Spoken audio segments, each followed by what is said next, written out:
কুষ্টিয়ার দৌলতপুরে পদ্মাচরের সন্ত্রাসী বাহিনীর হাতে নিহত লিটনের পরিবার ও স্থানীয়রা মানববন্ধন করেছেন।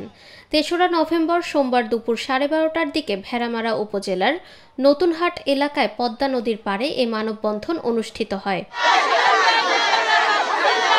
কেন আমাদের ছেলেপেলেকে অবাধ্য কেন মানলো এভাবে খেলার মাঠে ডাইকে? আমার তার বিশ্বাস চাই।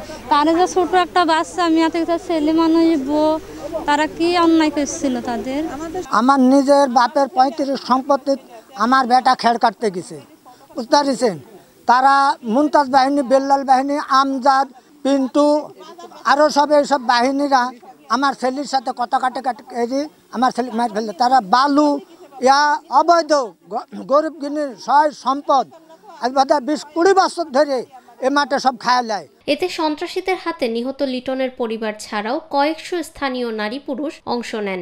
এ সময় তারা জানান, মুমতাজ ও বিল্লাল বাহিনীর ভয়ে তারা আতঙ্কিত হয়ে পড়েছেন। তারা চরের জমিতে ঠিকমতো চাষাবাদ করতে পারছেন না। এই মুমতাজ বাহিনীর কাজ হলো অবৈধ কাজ। এরা বালু উত্তোলন করা, আপনার খেড় কাটা, জমি দখল করা, ভূমি দখল করা, জলদস্যু এক কথায়। এদের কোনো বুকপিট নাই। এরা জলদস্যু, এরা মাঠ খায় কিলো। মুমতাজ এবং বেল্লাল বাহিনী এদের দুজনের মিলে একটা টিম আছে। এদের অনেক অস্ত্র শস্ত্র নিয়ে এরা চরের মধ্যে ঘোরাফেরা করে। এদের কাছে বন্দুকধারী অস্ত্র আছে। কেউ বলে না জানের ভয়ে, কেউ বলে না মানের ভয়ে। আমাদের সাধারণ লোকের জমি, আমার বাপদাদার জমি তারা খেয়ে নেয় জোর করে। কিছু বলতে গেলে, কোনো তৎপরতা নিতে গেলে সাধারণ মানুষের বন্দুকের ভয় দেখায়। বন্দুকের ভয়ে মানুষ কিছু বলে না।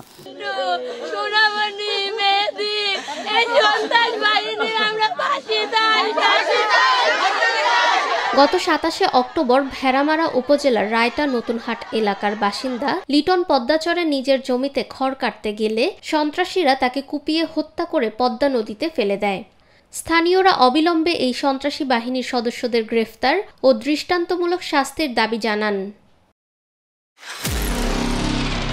নিরপেক্ষ, সত্য প্রকাশে আপোষহীন।